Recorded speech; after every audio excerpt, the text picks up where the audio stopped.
Hello all of you. मैं गौरव महामना Unacademy के learning platform पे आपका हार्दिक स्वागत करता हूं, अभिनंदन करता हूं। Let's crack Rajasthan exam on India's largest learning platform Unacademy. यहाँ पर मेरे बारे में कुछ इन्फॉर्मेशन इनपुट है, जैसे कि मैंने नेट जेआरएफ एग्जाम क्लियर किया है, मेरी राजस्थान यूनिवर्सिटी से पीएचडी चल रही है और आरएस मेंस एग्जाम मैंने 3 बार लिखा है और मुझे 4 ईयर टीचिंग एक्सपीरियंस भी है। Now crack RPSC with India's largest learning platform Unacademy का गेट प्लस सब्सक्रिप्शन और अनलिमिटेड लाइव तथा रिकॉर्डेड कोर्सेज इंडिया की बेस्ट एजुकेटर से आप किस तरीके से प्राप्त कर सकते हैं। Now how to register for Unacademy. Unacademy के लिए किस तरीके से आप रजिस्टर हो सकते हो। सबसे पहले आप अनअकैडमी लर्निंग ऐप को इंस्टॉल कीजिए प्ले स्टोर से। फिर आपकी स्क्रीन पर ये 2 बेल आइकन दिखाई देंगे, एक तो गेट सब्सक्रिप्शन का बेल आइकन आएगा और एक लर्न मोर का। इसमें से आप गेट सब्सक्रिप्शन के बेल आइकन को प्रेस कीजिए। फिर उसके बाद आप आरपीएससी सेक्शन में जाइए और आरपीएससी सब्सक्रिप्शन को प्रेस कीजिए। फिर आपको वहां पर कुछ फीस स्ट्रक्चर दिखाई देंगे, जैसे 1 मंथ का है, 3 मंथ का है, 6 मंथ का है, 12 मंथ का और 24 मंथ का है। तो मेरी सलाह है आप 12 मंथ के आरपीएससी सब्सक्रिप्शन को लीजिए, जिसकी फीस है 7000 रुपीज। यदि आप मेरा प्रोमो कोड गौरव एम यूज करते हो तो आपको 10% डिस्काउंट मिलेगा। तो वही फीस 7000 10% डिस्काउंट के साथ 6300 रुपये में आपको 1 ईयर का आरपीएससी सब्सक्रिप्शन मिलेगा। यदि आप 24 मंथ्स का आरपीएससी सब्सक्रिप्शन लेते हो या 2 साल का आरपीएससी सब्सक्रिप्शन लेते हो तो आपकी फीस है 8400 रुपीज। यदि आप मेरा प्रोमो कोड गौरव एम यूज करते हो तो आपकी फीस होगी 10% डिस्काउंट के साथ 7560 रुपये होगी। तो आप आरपीएससी सब्सक्रिप्शन लें और अपने एग्जाम्स को क्लियर कीजिए। एक बार यदि आप आरपीएससी सब्सक्रिप्शन ले लेते हो तो आपको इस प्लेटफॉर्म पे क्या क्या सुविधाएं मिलेंगी, जिसमें what you will get on India's largest learning platform Unacademy. First है इसमें डेली लाइव क्लासेस।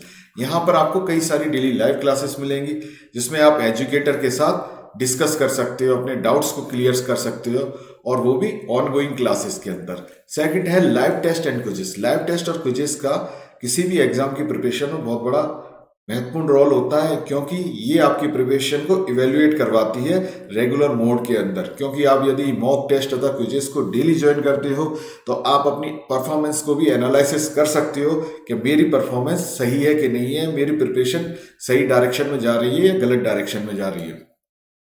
थर्ड है स्ट्रक्चर कोर्सेज। आरपीएससी जितने भी एग्जाम करवाती है या फिर अधीनस्थ बोर्ड जितने भी एग्जाम करवाता है या राजस्थान में होने वाले लगभग सभी एग्जाम के कोर्सेज को सिलेबस के अकॉर्डिंग स्ट्रक्चर किया गया है, जिससे आपकी प्रिपरेशन बेस्ट तरीके से हो सके एग्जाम से पहले। फोर्थ है unlimited access. Unlimited access means यदि आप एक बार सब्सक्रिप्शन ले लेते हो तो आप लाइव तथा रिकॉर्डेड कोर्सेज को देखने के लिए उपलब्ध रहेंगे और किसी भी डिवाइस पर एक और रिकॉर्डेड कोर्सेज को आप बार बार देख सकते हो। तो ये जितने भी सुविधाएं आपको अनअकैडमी लर्निंग प्लेटफॉर्म पे मिलेंगी वो किसी भी प्लेटफॉर्म पर नहीं मिलेंगी। तो आप अनअकैडमी का सब्सक्रिप्शन लें और अपने एग्जाम की तैयारी को जारी रखें। और आज का जो हमारा टॉपिक है वो है केंद्र राज्य संबंध। केंद्र राज्य संबंध, केंद्र और राज्यों के बीच जो संबंध है उसको हम पढ़ेंगे आज। ये भारतीय संविधान के किस भाग में है? ये भारतीय संविधान के भाग 11 के अंदर है और अनुच्छेद कहां से कहां तक है? 245 से 263 है, जिसमें हम सबसे पहले विधायी संबंधों की चर्चा करेंगे। उसके बाद विधायी संबंध के बाद प्रशासनिक संबंध देखेंगे और फिर उसके बाद वित्तीय संबंधों की चर्चा करेंगे। तो केंद्र राज्य संबंधों में हम मेनली 3 तरीके से चर्चा करेंगे। एक तो इसमें विधायी संबंध देखेंगे। विधायी संबंध अर्थात जो कानून बनाने से रिलेटेड है, संसद या फिर राज्यपालिका या फिर विधानसभा से रिलेटेड है, तो इसकी चर्चा हम सबसे पहले करेंगे। फिर उसके बाद हम प्रशासनिक संबंधों की चर्चा करेंगे कि केंद्र और राज्यों के बीच में किस तरीके से प्रशासनिक संबंध हैं और कौन कौन से प्रावधान आर्टिकल्स के थ्रू दे रखे हैं। और फिर हम अंत में वित्तीय संबंधों की चर्चा करेंगे। वित्तीय संबंध अर्थात राजस्व से रिलेटेड कौन किस आधार पर टैक्स लगा रहा है और टैक्स का बंटवारा किस आधार पर हो रहा है। इसमें हम वित्त आयोग की भी चर्चा करेंगे, क्योंकि वित्त आयोग ही अनुशंसा करता है किनकी? केंद्र और राज्यों के मध्य किस तरीके से टैक्स का बंटवारा हो। तो इन सभी चीजों की हम क्लास के अंदर चर्चा करेंगे, ठीक है ना। अब ये जो सिलेबस है केंद्र राज्य संबंध, ये आरएस प्रीलिम्स के अंदर भी है, आरएस प्रीलिम्स में भी है और आरएस मेंस के अंदर ये स्पष्ट रूप से दे रखा है। और यहां से प्रीलिम्स में तो क्वेश्चन आते ही आते हैं, काफी बार क्वेश्चन आए हुए हैं, लेकिन आरएस मेंस के अंदर यहां से 10 नंबर का क्वेश्चन, 10 मार्क का क्वेश्चन जो बनने की पूरी पूरी संभावना रहती है। और पिछली बार भी क्वेश्चन यहां से पूछा गया है केंद्र राज्य संबंधों में से। तो इस वजह से ये चैप्टर बहुत ही इंपॉर्टेंट है जो आरएस की तैयारी कर रहे हैं, जो आरएस के लिए डेडिकेटेड बच्चे हैं। तो आरएस मेंस का जो थर्ड पेपर होता है, आरएस मेंस का जो थर्ड पेपर होगा, थर्ड पेपर के जो फर्स्ट सेक्शन है जो कि 70 मार्क्स का है, उसके अंदर ये सीधा सीधा लिखा हुआ है केंद्र राज्य संबंध किस किस तरीके से। तो हम आज के समय में भी वर्तमान परिस्थितियों को देखते हुए इसकी चर्चा करेंगे और आर्टिकल के माध्यम से चर्चा करेंगे, जिससे आप बेस्ट आंसर लिख सकें और प्रीलिम्स में ज्यादा से ज्यादा क्वेश्चन कर सकें। और इसके अलावा भी और भी वनडे एग्जाम्स में यहां से क्वेश्चन पूछे जाते हैं, ठीक है ना। अब हम स्टार्ट करते हैं आर्टिकल के हिसाब से। सबसे पहले हम स्टार्ट करेंगे विधायी संबंध। संघ व राज्यों के मध्य विधायी संबंध व प्रशासनिक संबंध, फिर वित्तीय संबंधों की चर्चा करेंगे। अब विधायी संबंध कहां से कहां तक है? विधायी संबंध है 245 से 255 के बीच में विधायी संबंध दे रखे हैं ये, ठीक है ना। तो आर्टिकल के हिसाब से हम चर्चा करेंगे। विधायी संबंध का मतलब सीधा सीधा क्या होता है कि जो संसद है, संसद के कानून बनाने की शक्ति होती है, कानून बनाती है, ठीक है ना। सीधे सीधे आप इसको समझना। और एक राज्य विधानमंडल है, राज्य विधानमंडल है, राज्य विधानमंडल की भी कानून बनाने की शक्ति होती है, लेकिन राज्य विधानमंडल का कानून कहां चलता है? राज्य की सीमाओं के अंदर ही चलता है, जबकि संसद का कानून पूरे देश में चलता है। भारत देश में, पूरे भारत देश में संसद का कानून चलेगा, ठीक है ना। लेकिन राज्य विधानमंडल का कानून कहां चलेगा? वो चलेगा राज्य की सीमाओं के अंदर। जैसे कि राजस्थान विधानसभा है, एग्जाम्पल ले लेते हैं, राजस्थान विधानसभा है। राजस्थान विधानसभा ने कोई कानून बनाया, जैसे कि राइट टू हियरिंग एक्ट बनाया, तो वो केवल राजस्थान की सीमाओं के अंदर ही वैलिड है। इस चीज को आप समझना। जबकि संसद कानून बनाएगी तो वो कहाँ वैलिड होगा? पूरे भारत देश के अंदर ये कानून वैलिड होगा। तो आप इसको थोड़ा अच्छे तरीके से समझना। इस परिप्रेक्ष्य में करेंगे, जैसे अनुच्छेद 245 दे रखा है। 245 में क्या है कि संसद द्वारा और राज्य विधानसभा द्वारा बनाई गई जितने भी लॉज होंगे, विधियां होंगे, उनका विस्तार दे रखा है 245 के अंदर। कि संसद द्वारा बनाई गई विधि कहां पर लागू होगी? संपूर्ण भारत देश में लागू होगी। और संपूर्ण भारत देश के अलावा भी यह विधि, जैसे संसद किसी क्षेत्र को अधिग्रहित करती है, बाहरी क्षेत्र को अधिग्रहित करती है भविष्य के अंदर, भविष्य में बाहरी क्षेत्र को अधिग्रहित करती है, तो वहां भी ये कानून लागू होगा।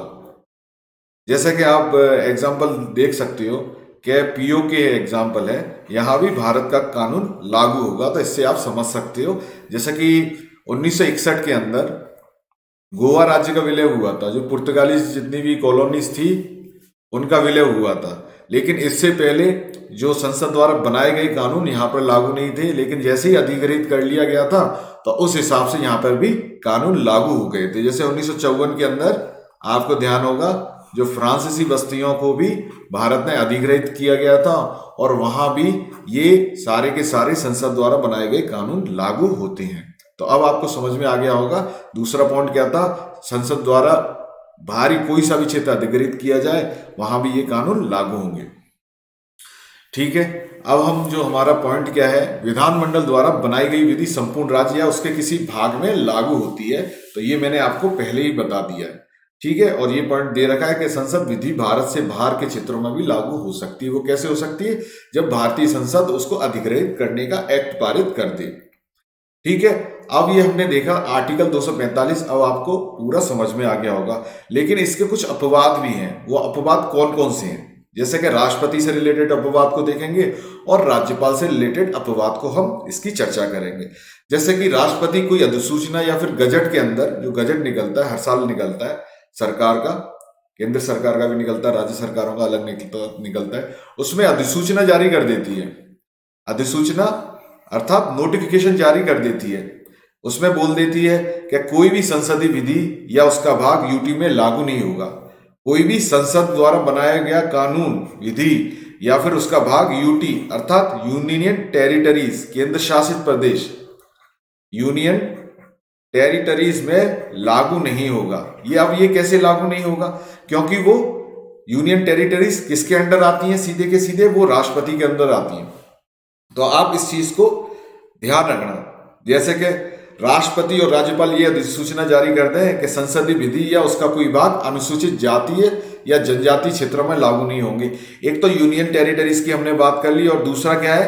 अनुसूचित व जनजातीय क्षेत्रों में ये लागू नहीं होंगे। जैसे कि हम एग्जांपल ले लेते हैं, असम का ले लेते हैं। असम में जो जनजातीय क्षेत्र हैं, मणिपुर का ले लेते हैं, त्रिपुरा का ले लेते हैं, इस तरीके के जो क्षेत्र हैं, या फिर राजस्थान राज्य के अंदर ही इसका भी एग्जांपल ले लेते हैं, जो टीएसपी एरिया है।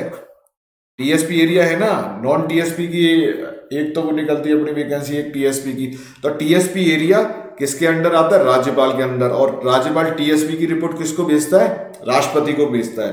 तो जो टीएसपी एरिया है, जो जनजातीय एरिया है, वहां पर संसदीय अधिनियम लागू नहीं होंगे यदि राष्ट्रपति या राज्यपाल अधिसूचना जारी कर दे। ठीक है।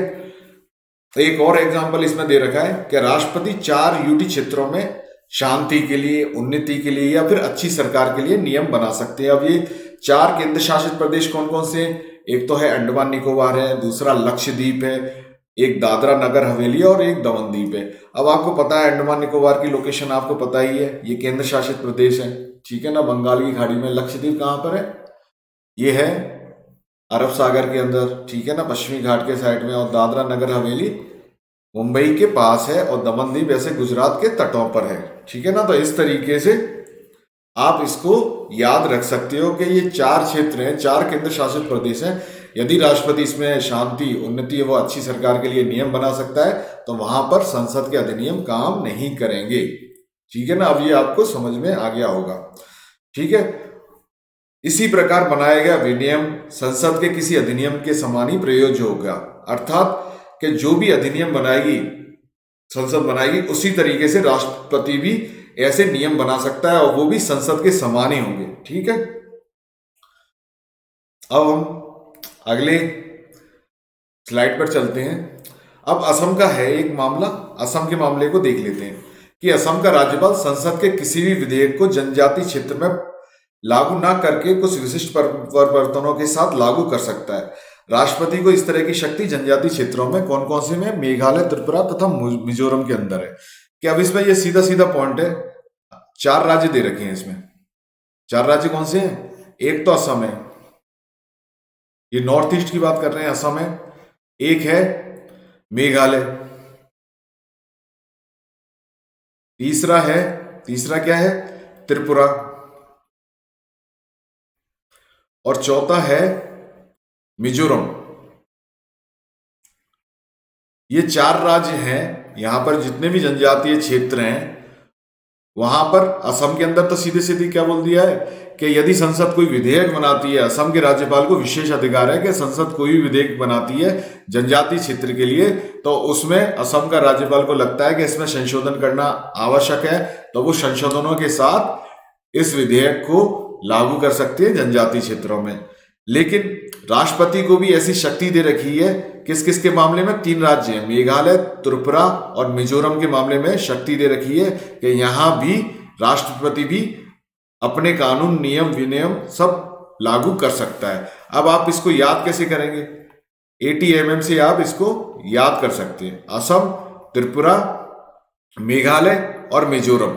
तो इसको ATMM से आप याद कर सकते हो या ATM मशीन से आप याद कर सकते हो, ATM और मशीन, ठीक है ना। और ये किस अनुसूची के अंदर है? ये आ गया ना ATMM, ATM मशीन से भी याद कर सकते हो। अब जैसे या कौन सी अनुसूची है? 5वीं अनुसूची को ध्यान रखना आप, 5वीं अनुसूची को ध्यान रखना। 5वीं अनुसूची क्या कहती है कि जितने भी जनजातीय क्षेत्र हैं वहां के प्रशासन का जो नियंत्रण होता है वो किसके पास होता है? प्रेसिडेंट के पास होता है। और छठी अनुसूची क्या कहती है? छठी अनुसूची में किसके बारे में? जो 4 राज्यों की अभी हम चर्चा कर रहे हैं ना, उनके बारे में उल्लेख दे रखा है छठी अनुसूची। यहाँ के प्रशासन किस तरीके से चलाया जाएगा, जिसमें राज्यपाल की भी भूमिका होगी और प्रेसिडेंट या फिर राष्ट्रपति का सीधा नियंत्रण होगा। इस वजह से आप इसको याद रखिएगा। अब आपने देख लिया अनुच्छेद 245, आपको अच्छी तरीके से समझ में आ गया होगा, आई होप। अब अनुच्छेद 246 देखते हैं। 246 क्या कहता है कि संसद द्वारा और राज्यों के विधानमंडल द्वारा बनाई गई विधियों की विषय वस्तु। विषय वस्तु का मतलब ये हो गया कि संसद किस किस विषय पर कानून बना सकती है और राज्य किस किस विषय पर कानून बना सकता है। और इसी अनुच्छेद के आधार पर संसद या फिर केंद्र सरकार और राज्य सरकारों के मध्य बंटवारा किया गया है विषयों पर। और वो किस अनुसूची के अंदर है? वो 7वीं अनुसूची के अंदर है।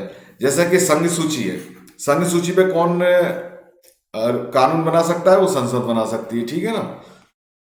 राज्य सूची पे राज्य कानून बनाएगा या फिर राज्य विधानसभा बनाएगी, राज्य विधानमंडल बनाएगा इस पे कानून, ठीक है।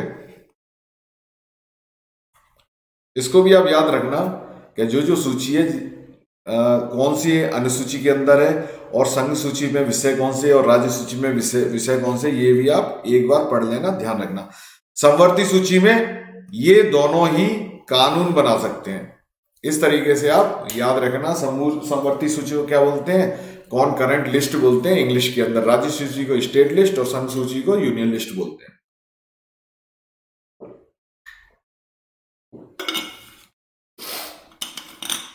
तो कानून बनाने की बात चल रही है बस मात्र, कोई राजस्व बंटवारा या फिर प्रशासनिक संबंध की बात हम नहीं कर रहे हैं। केवल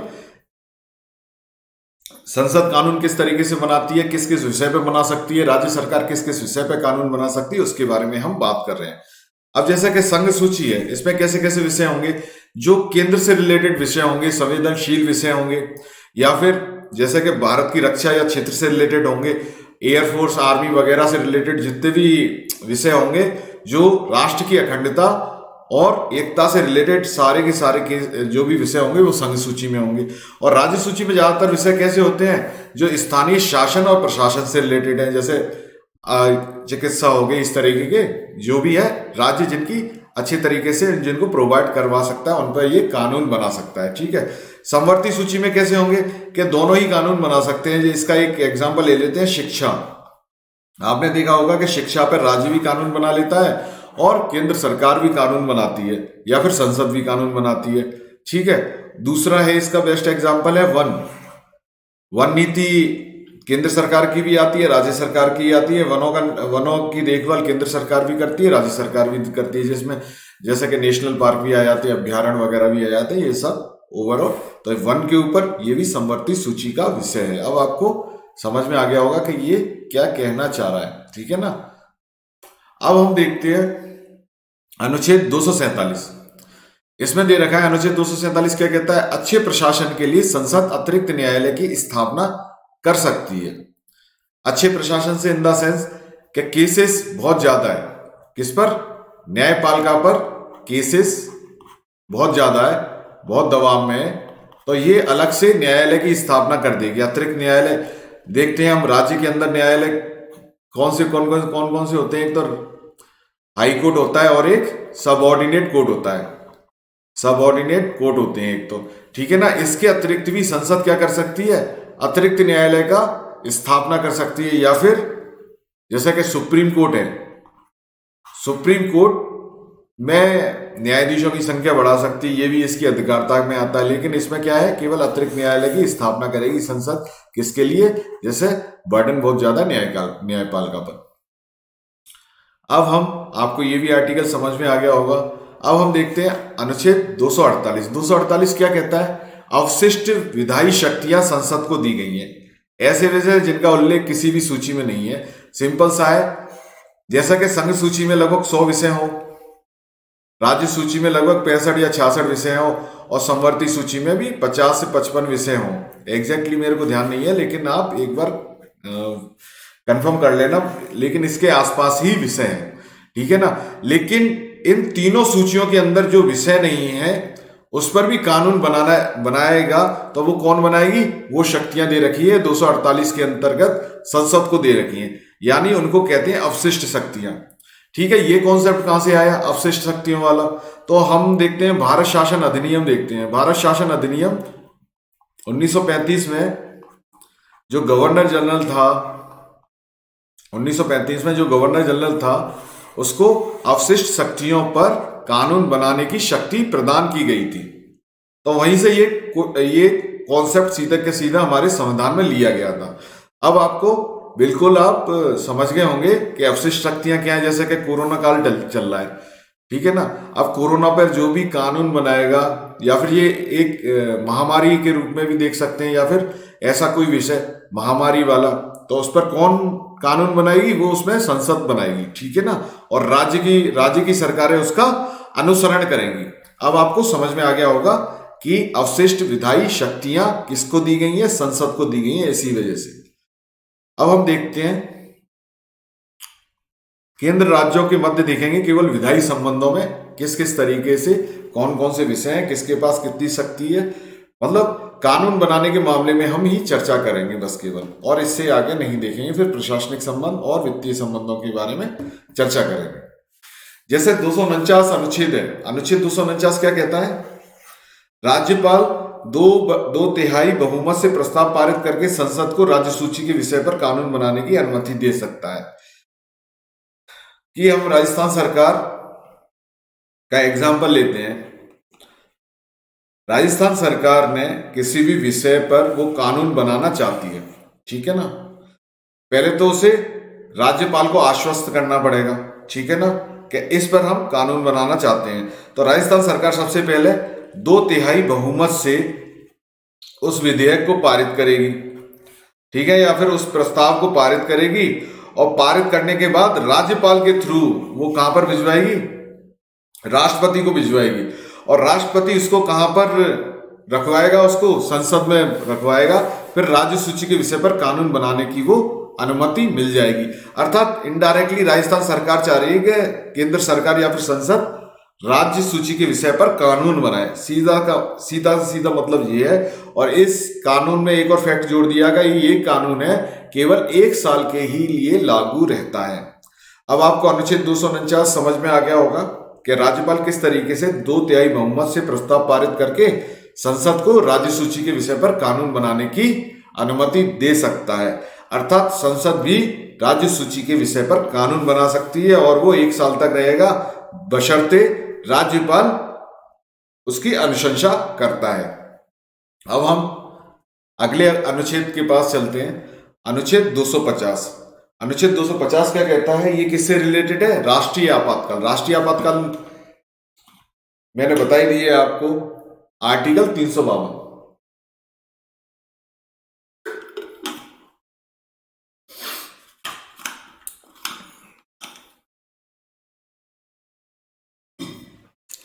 राष्ट्रीय आपातकाल क्या होता है? आर्टिकल 352 के अनुसार, 352 में याद रखना 352 क्या कहता है कि भारत या इसके किसी भारत के राज्य क्षेत्र में कहीं भी अशांति हो जाए, सशस्त्र विद्रोह हो जाए, या फिर कैसा भी विद्रोह हो जाए, तो उसमें संसद ये अधिकार देती है कि वो राष्ट्रीय आपातकाल किसके द्वारा घोषित करेगी? राष्ट्रपति के द्वारा घोषित कर देगी। और राष्ट्रीय आपातकाल जिस क्षेत्र में लगा है, तो वहां के जो विषय है, राज्य सूची के विषय हैं, उन पर भी कानून बना सकती है। जैसे कि हम एग्जाम्पल किसका लेंगे? ज्यादा से ज्यादा हम लेंगे राजस्थान का एग्जाम्पल लेते हैं, ठीक है। राजस्थान में भी राष्ट्रीय आपातकाल लगा हुआ है, राष्ट्रपति शासन भी बोल सकते हैं, ठीक है।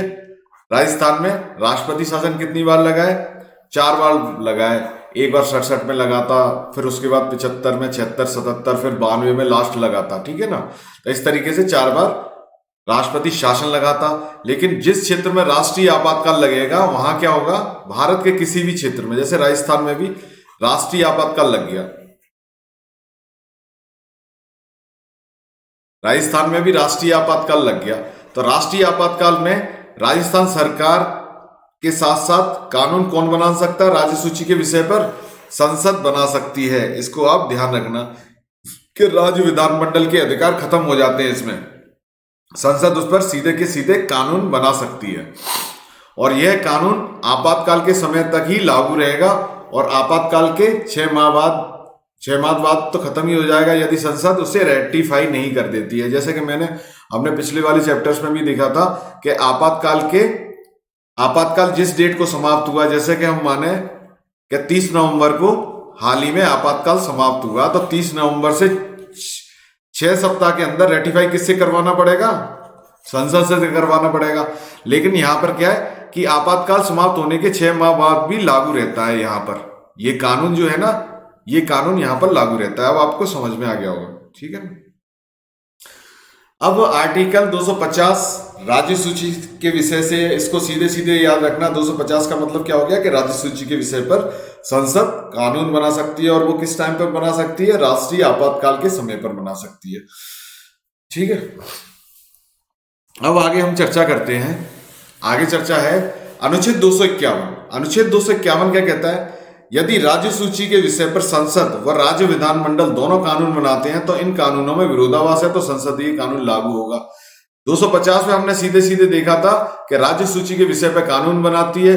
यदि 251 में सीधे सीधे है कि केंद्र का कानून है या फिर संसदीय कानून है, संसद ने कोई एक्ट पारित कर दिया शिक्षा के ऊपर या फिर वन के ऊपर, वन नीति पर कोई एक्ट पारित किया और राज्य विधानसभा या फिर राजस्थान विधानसभा या फिर किसी भी राज्य का विधानमंडल ने उसी विषय पर कानून बना दिया, लेकिन दोनों में क्या हो रहा है? कॉन्ट्राडिक्शन हो रहा है, कॉन्फ्लिक्ट आ रहा है, विरोधाभास आ रहा है। तो विरोधाभास की स्थिति में क्या होगा?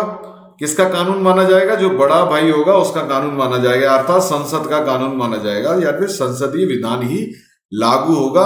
फिर राज्य का विधान है वो क्या हो जाएगा? शून्य हो जाएगा।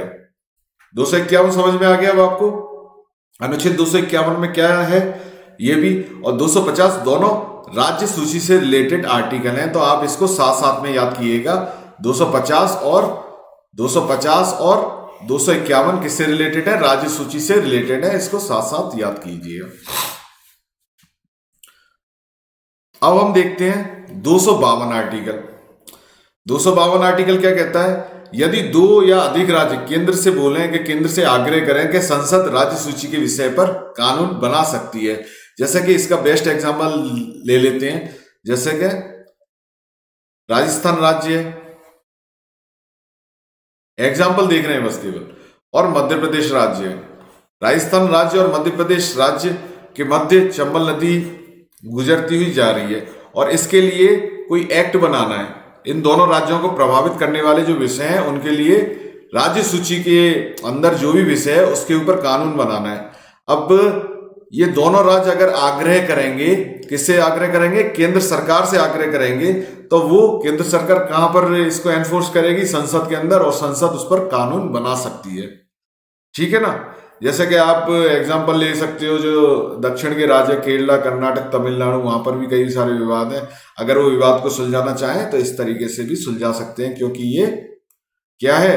ये संविधान के मूलभूत संविधान के अंदर दे रखा है, आर्टिकल के द्वारा लिखा हुआ है। यदि राज्य चाहे तो वो इस कार्य को भी कर सकते हैं, लेकिन यह कानून केवल उन्हीं राज्यों पर लागू होगा, अन्य राज्यों पर लागू नहीं होगा, ठीक है। और बाद में कोई भी राज्य इससे स्वयं पृथक नहीं हो सकता, उसके लिए भी दोनों राज्यों को जाना पड़ेगा। किसके पास? केंद्र सरकार के पास। अर्थात केंद्र को यहां पर शक्तियां ज्यादा प्रदान की गई हैं, अर्थात एकात्मक नेचर या अर्थात यूनिटरी नेचर दर्शाता है केंद्र का। कि सारी शक्तियां हैं ना विधायी संबंधों में, वो किसकी ओर झुकाव हो रहा है? केंद्र की तरफ झुकाव हो रहा है। अब आपको समझ में आ रहा होगा कि किस तरीके से केंद्र बहुत शक्तिशाली है, जिसके कंपैरिजन राज्य तो कुछ भी शक्तिशाली नहीं है। अब आपको ये अनुच्छेद 252 समझ में आ गया होगा। अब अनुच्छेद 253 की बात करते हैं। अनुच्छेद 253 सीधा सीधा ये बोलता है कि अंतर्राष्ट्रीय संधियां हो या समझौता हो, उनको लागू करने के लिए संसद राज्य सूची के विषय पर भी कानून बना सकती है, ठीक है ना। सीधा सीधा सा है कि राज्य सूची के विषय पर कानून संसद ही बना रही है। राज्य कभी भी केंद्र सूची या फिर जो भी यूनियन लिस्ट है उस पर कानून नहीं बना सकता है। इस तरीके से संसद को या फिर केंद्र को बहुत सारी शक्तियां प्रदान की गई हैं। अंतर्राष्ट्रीय संधि क्या हो गई? जैसे कि कभी भारत देश की किसी भी देश के साथ अंतर्राष्ट्रीय संधि हुई, जैसे कि गुजरात है, गुजरात को अंतर्राष्ट्रीय संधि करनी है बाहर वाले देशों से जिसमें व्यापार से रिलेटेड हो, तो राज्य सूची के विषय पर कौन कानून बना सकता है? अंतर्राष्ट्रीय संधि के लिए संसद ही बना सकती है और कोई नहीं बना सकता। तो संसद को आप ध्यान रखना इस भी विषय में। अब आपको ये आर्टिकल 253 भी क्लियर हो गया होगा। अब हम आर्टिकल चलते हैं 356 के अंदर। आर्टिकल 356 क्या कहता है? यह भी केंद्र और राज्यों के मध्य जो विवाद है या फिर विधायी संबंध है उसके ऊपर है कि राज्य का कानून चलेगा या केंद्र का कानून चलेगा। अब आपको कंफर्म ही हो गया होगा कि केंद्र का ही कानून चलता है या फिर संसद का ही कानून चलता है। राज्य और केंद्र के कानून में केवल केंद्र के कानून की पालना होती है। राज्यों को कुछ स्वायत्ता दी जाती है कि जिससे वो अपने प्रशासन को अच्छे तरीके से चला सकें बस विधायी क्षेत्रों में। अब हम देखते हैं कि अनुच्छेद 356 क्या है। अनुच्छेद 356 कई बार चर्चा हो चुकी है। ये क्या है? राज्य में राष्ट्रपति शासन लागू कराने के लिए ये अनुच्छेद होता है। हमने दोनों अनुच्छेदों की चर्चा की थी, 356 की भी चर्चा की थी और 355 पहले प्रीलिम्स के अंदर पूछा गया क्वेश्चन है। ये भी 356 भी पूछा जा चुका है। 355 को भी ध्यान रखना। साथ में 355 क्या कहता है? राज्य में संवैधानिक तंत्र जब फेल होता है तो राज्यपाल रिपोर्ट किसको करेगा? राष्ट्रपति को करेगा। उसके बारे में 355 है। और इसके अगला ही आर्टिकल है वो क्या है? 356 में क्या है कि राष्ट्रपति शासन लागू होगा उस राज्य के अंदर। ठीक है। और राष्ट्रपति शासन 356 के थ्रू लागू हो गया तो राज्य सूची के विषय पर कानून कौन बनाएगा? राज्य नहीं बनाएगा, फिर वो संसद बनाएगी या केंद्र सरकार निर्देशित करेगी। संसद में प्रस्ताव लेके आएगी, विधेयक लेके आएगी और कानून बनाएगी। किसके ऊपर? राज्य सूची के विषय पर। अब आपको अच्छे से कंफर्म हो गया होगा कि राष्ट्रपति शासन। अब हम राजस्थान राज्य की बात कर लेते हैं थोड़ा। राष्ट्रपति शासन कब कब लगा है यहाँ पर? ठीक है, 4 बार लगा है टोटल राष्ट्रपति शासन। और कब कब लगा है? ठीक है, 1967 में लगा था, फिर 1977 के आसपास लगा था और 1992 के आसपास लगा था। एक और लगा था इसके अलावा, तो उसको आप चेकआउट करना। 1992 में तो जो भी सरकार थी उसको ये राष्ट्रपति शासन जो 2 बार लगा था, इसमें भैरों सिंह शेखावत जी की सरकार थी। इसको भी ध्यान रखना। इनकी सरकार को बर्खास्त किया गया था। ठीक है। और 1992 में जो राम मंदिर वाला मुद्दा था उसी के ऊपर जितने भी राज्यों में जो गैर कांग्रेसी सरकार थी उनको बर्खास्त कर दिया गया था। तो आप इससे भी अनुमान लगा सकते हो। ठीक है। अब आपको समझ में आ गया होगा राष्ट्रपति शासन क्या होता है। अर्थात राज्य में जो भी सरकार है या फिर विधानमंडल है उसकी शक्तियां न्यून हो जाती है पूरी की पूरी। अनुच्छेद 356 जैसी किसी भी राज्य में लागू होता है। अब हम देखते हैं अगले अनुच्छेद पर चलते हैं। अनुच्छेद 254 क्या कहता है? अनुच्छेद 254 है समवर्ती सूची। समवर्ती सूची में पहली मैंने क्लियर कर दी है। समवर्ती सूची क्या होती है? जिसमें राज्य भी कानून बना सकता है और केंद्र भी कानून बना सकता है। ठीक है, दोनों बना सकती है। संसद बना सकती है समवर्ती सूची के विषय पर कानून और विधानसभा भी समवर्ती सूची के विषय पर कानून बना सकती है। अब यहाँ पे भी वही प्रॉब्लम है, यदि दोनों के कानूनों में विरोधाभास हुआ तो किसका कानून माना जाएगा? संसदीय कानून मान्य होगा, ना कि विधानसभा ने जो कानून बनाया वो मान्य होगा। तो वो ये इसमें भी एकात्मक लक्षण आ गया। अर्थात झुकाव कहाँ है? शक्ति का झुकाव केंद्र की तरफ है। केंद्र को ज्यादा शक्तियां दी गई हैं कानून बनाने के मामले में। ठीक है। अब आपको कंफर्म हो गया होगा, जैसे अभी मैंने एग्जांपल लिया था फॉरेस्ट वाला जो कि समवर्ती सूची का विषय है, और एजुकेशन वाला शिक्षा भी समवर्ती सूची की विषय है। यदि दोनों पर संसद और विधानमंडल कानून बनाते हैं तो किसका कानून माना जाएगा? विरोधाभास, ध्यान रखना, विरोधाभास होने पर ही होगा। ये केवल विरोधाभास नहीं है तो दोनों के कानून मान्य होंगे। अब देखते हैं अनुच्छेद 255 क्या कहता है। अनुच्छेद 255 इंपॉर्टेंट नहीं है ज्यादा, लेकिन देख लेते हैं हम। सिफारिशों और पूर्व मंजूरी के बारे में अपेक्षाओं को केवल प्रक्रिया का विषय बनाना है। अब सिफारिश या पूर्व मंजूरी क्या है? कि राज्यपाल सिफारिश करे राष्ट्रपति से, अर्थात या फिर पूर्व मंजूरी ले ले कोई भी विधेयक है उसके बारे में, केवल प्रक्रिया का विषय माना जाएगा। तो ये ज्यादा इंपॉर्टेंट आर्टिकल नहीं है, प्रक्रिया से रिलेटेड है, तो इसको ध्यान रखने की कोई जरूरत नहीं है। हाँ, ये मैंने पहले ही बता दिया कि राष्ट्रपति या राज्यपाल की पूर्व अनुमति का प्रावधान है, पूर्व अनुमति नहीं ली गई तो इस आधार पर अधिनियम अमान्य नहीं होगा। बस इतना सा है। अब देखते हैं, अब हम बात करते हैं, सबसे पहले बात करेंगे हम संघ की बात करेंगे, ठीक है। फिर देखेंगे अनुच्छेद, देखेंगे उसके बारे में कौन कौन से हैं, ठीक है।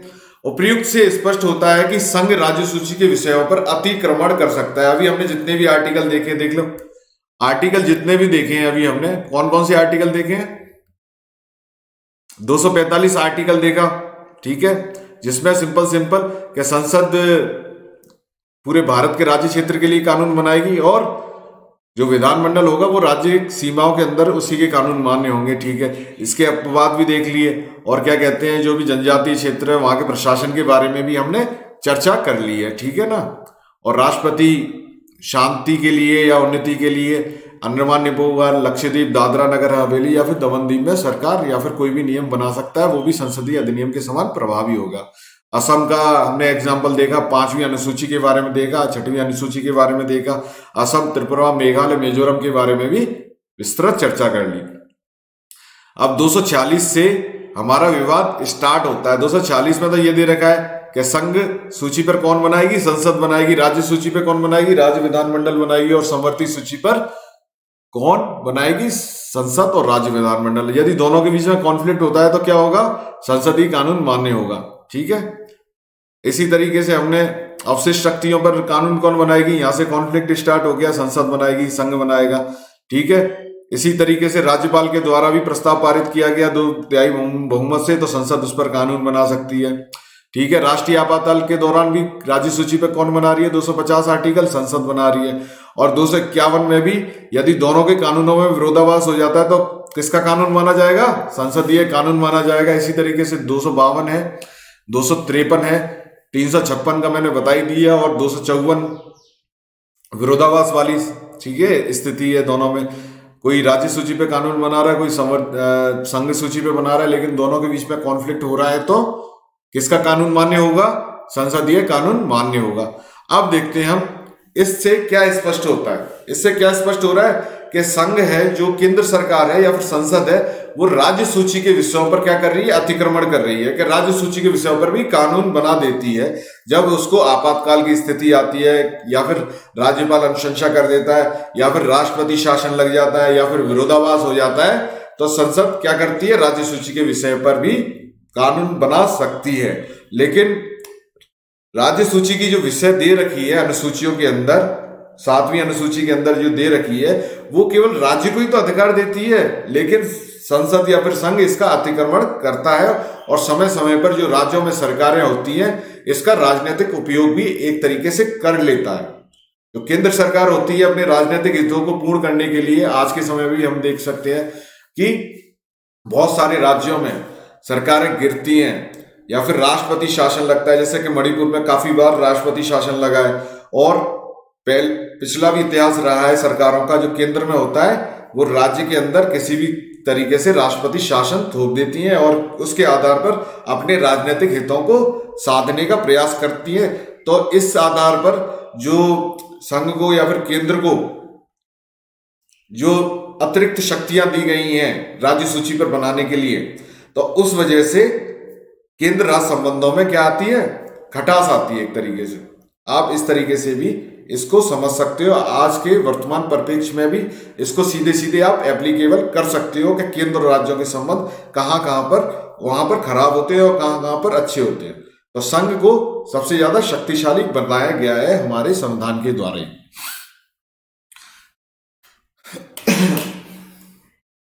अब देखते हैं अनुच्छेद 200 देखते हैं।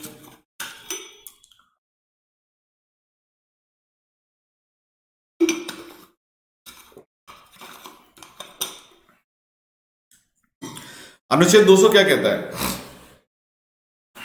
अनुच्छेद 200 कहता है, अनुच्छेद 200 को याद रखना कि इसके तहत क्या होता है, राज्यपाल राज्य विधानमंडल द्वारा पारित विधेयक को राष्ट्रपति के लिए क्या कर सकता है, आरक्षित रख सकता है।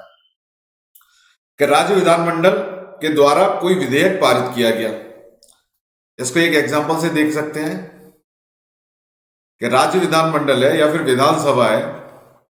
विधानमंडल में तो विधानसभा और विधान परिषद दोनों आएंगे, तो विधानसभा का एग्जांपल देख लेते हैं। राजस्थान विधानसभा ने कोई विधेयक पारित किया, ठीक है, बहुमत से पारित कर दिया। अब राज्यपाल के पास ही तो भेजा जाएगा ये।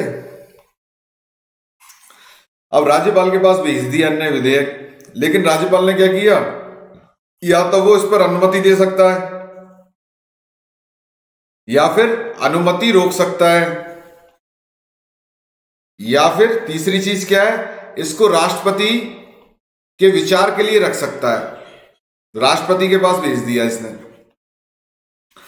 अब राष्ट्रपति के पास भेज दिया तो राष्ट्रपति इस पर क्या निर्णय लेता है, तो ये इसने एक तरीके से रिजर्व कर दिया।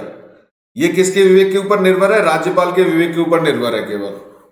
तो इस वजह से केंद्र सरकार का फिर द्वारा दखल कहां पर आ गया, राज्य सरकार या फिर विधानसभा के अंदर सीधा सीधा दखल आ गया। वो किसके थ्रू आ गया, राज्यपाल के थ्रू, क्योंकि राज्यपाल की नियुक्ति कौन कर रहा है, राष्ट्रपति कर रहा है। और राष्ट्रपति किसके लिए, राज्यपाल किसके लिए कार्य कर रहा है, राष्ट्रपति के लिए ही सीधा कार्य कर रहा है। अब आपको समझ में आ गया होगा कि केंद्र सरकार किस तरीके से विधानसभाओं में या फिर राज्य सरकारों में दखल देती है। उसका आधार क्या है, अनुच्छेद 200 आधार है। इसको नेगेटिव वे में नहीं लेते हैं, इसको पॉजिटिव वे में लेना चाहिए। अब आपको विधायी संबंधों के बारे में जितने भी आर्टिकल हैं वो आपको याद करने हैं। इससे कहीं ना कहीं क्वेश्चन किसी भी एग्जाम में, आरएएस, प्रीलिम्स, मेंस वगैरह और अदर वनडे एग्जाम में आते रहते हैं। तो अनुच्छेद 200 आपको क्लियर हो गया किस तरीके से, ठीक है ना। 356 आपको पता ही है, राष्ट्रपति शासन है, किस आधार पर लगता है, रिपोर्ट कौन भेजता है, राज्यपाल भेजता है ना। 356 की रिपोर्ट भेजेगा कि राज्य का संवैधानिक तंत्र फेल हो गया अनुच्छेद 355 के आधार पर, तो राष्ट्रपति शासन आप इसमें लागू कर दीजिए। और 254 में क्या होगा कि विरोधाभास होगा, दोनों के कानून बने हुए, विधानसभा के भी कानून बना हुआ है और संसद का भी कानून बना हुआ है, तो उन दोनों में विरोधाभास होगा तो किसका कानून मान्य होगा, संसदीय कानून मान्य होगा, ठीक है। 255 को याद करने की जरूरत नहीं है।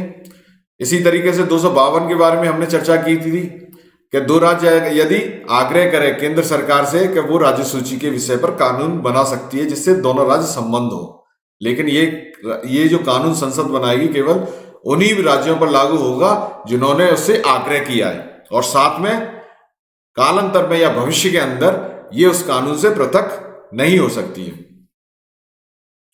ठीक है ना। कालांतर में कोई राज्य स्वयं को उस कानून से पृथक कर सकता है, लेकिन उसमें भी सहमति की आवश्यकता होगी, इसको ध्यान रखना।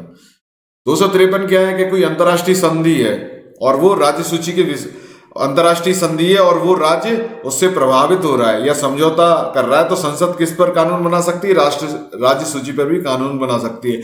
जैसा कि हमारे जितने भी राज्य हैं जो कोस्टल एरिया है और उनका अन्य देशों से व्यापार होता है, तो अंतर्राष्ट्रीय संधि करनी पड़ती है, तो उसमें राज्य सूची के विषय पर कानून बनाने का अधिकार किसको है, संसद को है, ठीक है। अब आपको पता चल गया होगा 251 पता ही है आपको कि राज्य सूची के विषय पर संसद और राज्य विधानमंडल के दोनों के कानूनों में विरोधाभास है तो संसदीय कानून मान्य होगा।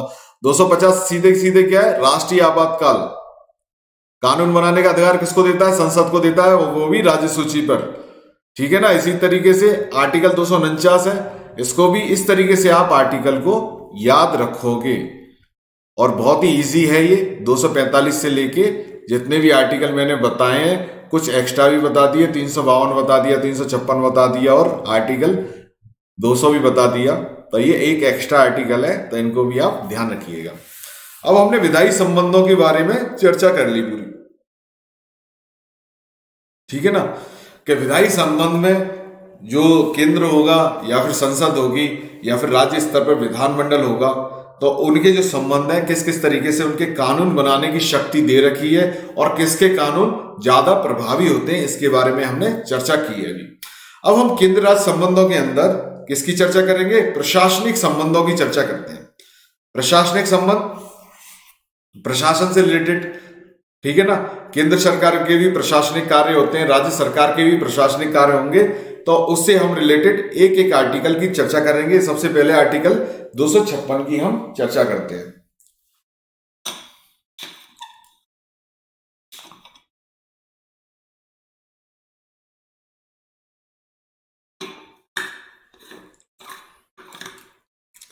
अब इसमें दे रखा है कि केंद्र सरकार राज्य सरकार को यह निर्देश देती है कि वह संसद द्वारा पारित किए गए अधिनियम को राज्य में लागू करे। इसका क्या मतलब है? आर्टिकल 256 में दे रखा है कि केंद्र सरकार है, जैसे कि मोदी गवर्नमेंट है, इस टाइम पर मोदी जी की सरकार है केंद्र के अंदर, ठीक है, वो किसी भी राज्य सरकार को निर्देश दे सकती है कि संसद ने जो अभी कानून पारित किया गया है या फिर अधिनियम पारित किया गया है उस अधिनियम को राज्य में लागू करे। तो ये केंद्र की मनमानी भी बोल सकते हो आप इसको। आर्टिकल 256 है तो है ही है, लेकिन केंद्र की मनमानी से भी बोल सकते हो। जैसे कि केंद्र की मनमानी बोल सकते हो आप इसको, क्या केंद्र में किसी और राजनीतिक दल की सरकार है और राज्यों में किसी अन्य राजनीतिक दल की सरकार है, जो आज के समय में भी हो, या फिर हम पुराने एग्जाम्पल भी देखते हैं कि कांग्रेस की सरकार रहती थी केंद्र में और राज्यों में ज्यादातर बीजेपी शासित प्रदेश होते थे, तो उनके बीच में कॉन्फ्लिक्ट चलते रहते थे और केंद्र सरकार संसद के द्वारा अधिनियम पारित कर देती थी और राज्य उस अधिनियम को लागू करने के लिए बाध्य होता था। जैसे अभी आपने कि केंद्र में एनडीए की सरकार है, ठीक है, पश्चिम बंगाल में तृणमूल कांग्रेस की सरकार है वेस्ट बंगाल के अंदर, तो इनके बीच में आज के टाइम पर भी काफी कॉन्फ्लिक्ट मिल जाते हैं कि वो ये कहते हैं कि इस अधिनियम को लागू करो अपने राज्य में, ये मना कर देते हैं कि हम लागू नहीं करेंगे, ठीक है ना। तो ये कॉन्फ्लिक्ट चलते रहते हैं, यहाँ पर अलग अलग राजनीतिक दलों की सरकारें होती हैं, तो इससे भी आप इसको कनेक्ट कर सकते हो। अब आर्टिकल 256 आपको समझ में आ गया होगा कि प्रशासनिक संबंधों में, ठीक है ना, कि केंद्र सरकार राज्य सरकार को डायरेक्शन दे सकती है कि संसद द्वारा पारित किया गया कानून अपने राज्य में लागू करो, ये कहता है। अब और देख लेते हैं डिटेल के अंदर इसको कि केंद्र सरकार राज्यों को निर्देश दे सकती है कि राज्य अपनी कार्यपालिका शक्तियों का प्रयोग इस प्रकार करे कि संघ की कार्यपालिका शक्तियों के साथ टकराव ना हो। कार्यपालिका शक्तियां अर्थात प्रशासनिक कार्य हो गए, इसके अंदर नियुक्तियां होंगी, जितने भी प्रशासन से रिलेटेड कार्य होंगे कार्यपालिका शक्ति में आए। तो अनुच्छेद 257 क्या बोलता है कि यही बोलता है कि कार्यपालिका शक्तियों का प्रयोग आप इस तरीके से कीजिए, राज्यों के बारे में दे रखा है कि वो केंद्र या संघ के साथ कार्यपालिका शक्तियों में टकराव ना हो, इस तरीके से कीजिए। देखते हैं अब इसके एग्जाम्पल भी देख लेते हैं कि केंद्र सरकार राज्यों में रेल मार्ग बनाती है, ठीक है, राष्ट्रीय राजमार्ग या फिर नेशनल हाईवे बनाती है, केंद्रीय परियोजना बनाती है, जैसे कि राजस्थान में बहुत सारी केंद्रीय परियोजना चल रही है, कि रखरखाव से संबंधित निर्देश दे, कि रेल मार्गों का रखरखाव दे राज्यों को कि आप इसको देखिए। जैसे आरपीएफ होता है, जो रैपिड पुलिस फोर्स होती है, या फिर जो रेलवे पुलिस फोर्स होती है, ठीक है ना। केंद्र सरकार राज्यों में रेल मार्गों का तो रखरखाव करो, राष्ट्रीय जो नेशनल हाईवे है उनका भी रखरखाव करो, और केंद्रीय परियोजना के रखरखाव के संबंधित निर्देश दे सकती है। राज्य और केंद्र की कार्यपालिका शक्तियों में टकराव होता है तो केंद्र कार्यपालिका शक्ति किसकी चलेंगी? केंद्र की चलेंगी, ठीक है। अब आर्टिकल प्रशासनिक संबंध में ही हम अगला आर्टिकल देखते हैं, वो कौन सा आर्टिकल है? 350A। ये मैंने क्या है कि अलग अलग जगह से आर्टिकल डाले हुए हैं ये इस चैप्टर के अंदर, ये नहीं है कि सीधे उसी सेक्शन से आर्टिकल लिए गए हैं, अलग अलग सेक्शन से मैंने आर्टिकल डाले हैं जो कि केंद्र और राज्य के जो संबंध है, प्रशासनिक संबंध हो, विधायी संबंध हो या फिर वित्तीय संबंध हो, संविधान में कहीं भी उपलब्ध हो, तो वो आर्टिकल्स को मैंने इसके अंदर डाला है। अब आपको समझ में आ गया होगा, इस तरीके से हम प्रशासनिक संबंधों की चर्चा कर रहे हैं। तो 350A क्या कहता है? 350A केंद्र के द्वारा राज्यों को निर्देश देता है कि राज्य में रहने वाले भाषाई अल्पसंख्यकों के लिए आरंभिक शिक्षा किसमें करें? मातृभाषा में उपलब्ध कराए। ये मातृभाषा लिखा हुआ है, मातृ कर दिया है, मातृभाषा यानी लोकल लैंग्वेज।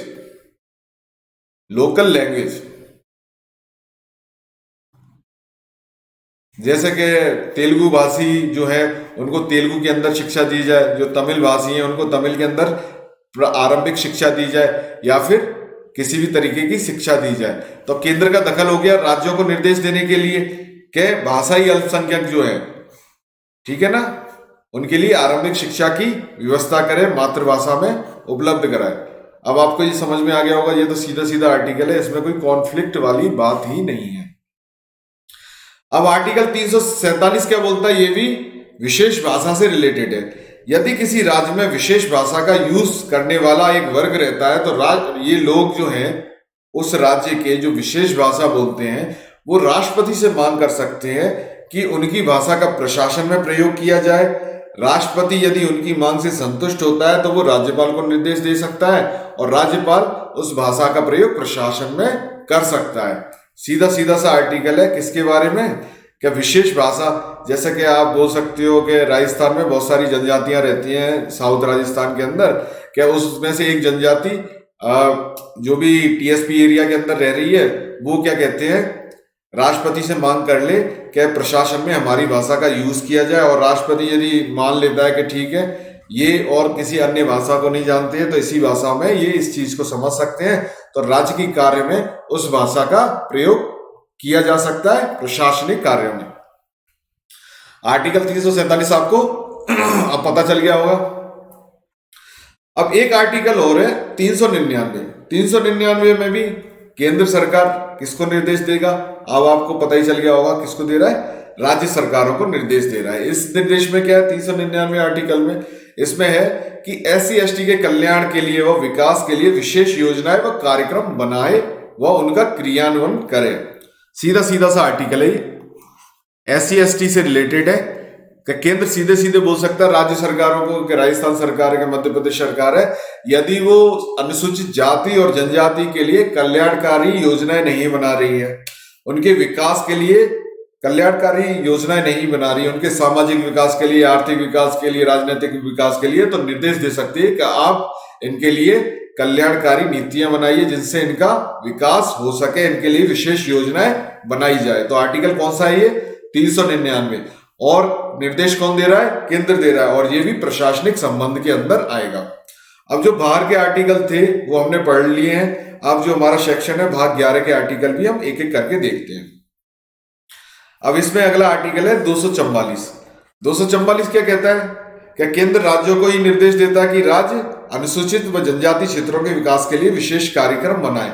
तो ये आर्टिकल आप 399 और 244 को साथ में रखना, और कहीं भी आंसर राइटिंग का मौका मिले या फिर वनडे एग्जाम में पूछ ले सीधे सीधे, तो इसको आप अच्छी तरीके से सरल भाषा में याद करना और इसको कर सकते हो आप। ठीक है, 399 प्लस 244 को साथ साथ याद रखना। अब वही आर्टिकल आ गया 352, इसके तहत राष्ट्रीय आपातकाल की उद्घोषणा होगी और केंद्र सरकार जो राज्य की प्रशासनिक या फिर प्रशासन से संबंधित या फिर कार्यपालिका को अपने अंडर ले लेती है, उसको निर्देश दे सकती है कि आप केंद्र सरकार के अधीन ही कार्य करोगे। तो आर्टिकल 352 भी प्रशासनिक संबंध से रिलेटेड है। ठीक है ना। अब इसी तरीके से 356 ले सकते हो कि राष्ट्रपति शासन लागू हो गया राज्य के अंदर, और राज्य की सभी कार्यपालिका शक्ति, सभी प्रशासनिक कार्य किसके पास चले जाएंगे, ऑटोमेटिकली केंद्र सरकार के पास चले जाएंगे, या फिर राज्यपाल के द्वारा उन कार्यों को वो करवा सकती है। तो आर्टिकल 356 पता चल गया आपको, और 352 भी प्रशासनिक संबंधों के अंदर महत्वपूर्ण भूमिका निभाता है, और झुकाव किसकी तरफ करता है, ये केंद्र की तरफ झुकाव करता है। अब आर्टिकल 311 देख लेते हैं, अखिल भारतीय सेवाओं में नियुक्त अधिकारियों को विशेष संरक्षण। 311 को ध्यान रखना, जो भी अखिल भारतीय सेवा है जैसे IAS, IPS या फिर IFS, ठीक है ना, IRS, जितने भी सेवाएं हैं जो कि UPSC एग्जाम करवाती है ना, अखिल भारतीय सेवाओं का IAS का एग्जाम करवाती है, IPS का करवाती है, IFS का करवाती है।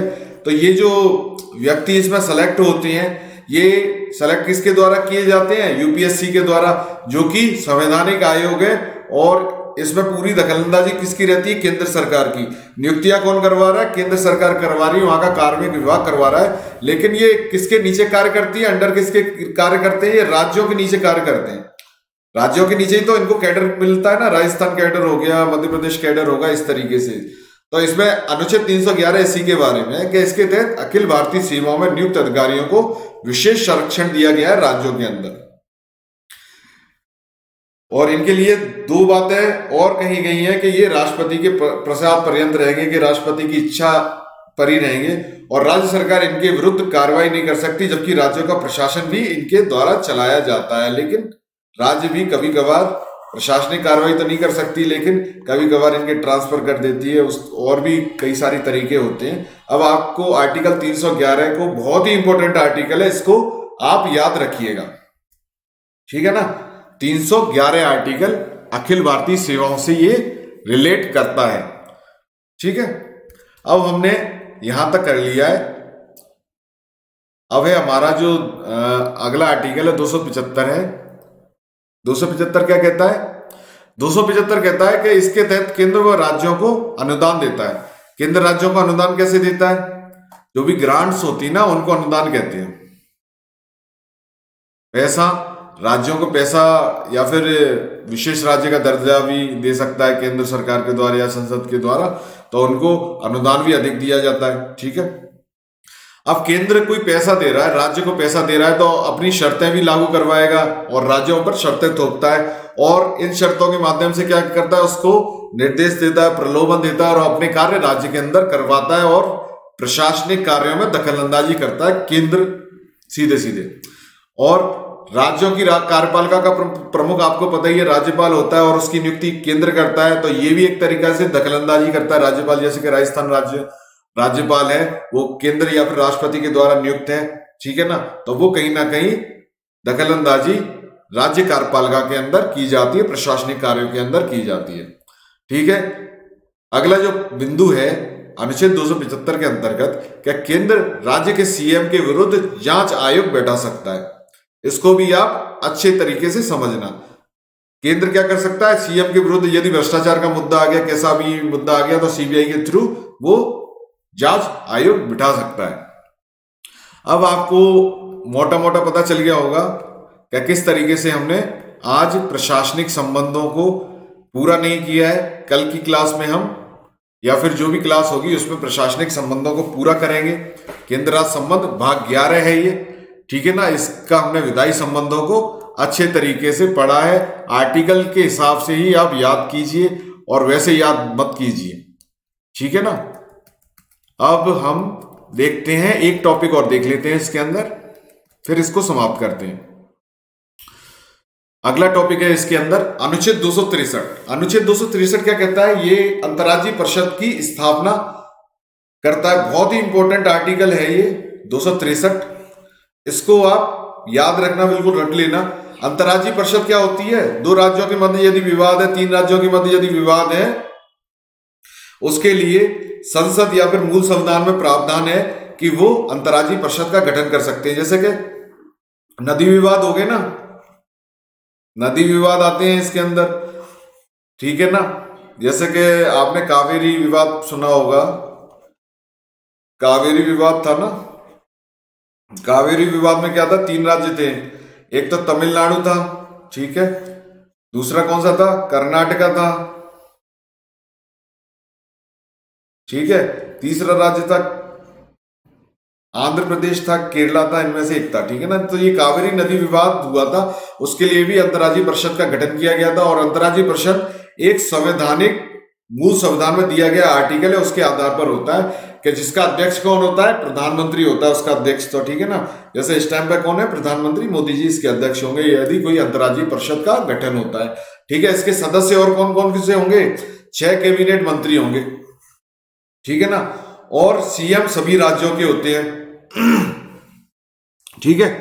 कार्य क्या होता है? केंद्र और राज्य के मध्य आपसी सहयोग को बढ़ावा देना व केंद्र और राज्यों के मध्य विवादों का निपटारा करना। अब आप अंतर्राज्यीय परिषद को समझ गए होंगे कि इसी के आधार पर नदी जल जो विवाद होते हैं उनको सुलझाया जाता है और इसकी बैठक भी होती है। जैसे कि 1990 में ईस्वी में पहली बार अंतर्राज्यीय परिषद का गठन किया गया था, इसको भी आप याद रखिएगा। अब आपको आर्टिकल 263 से रिलेटेड कहीं भी क्वेश्चन आएगा उसमें आपको समस्या नहीं होगी।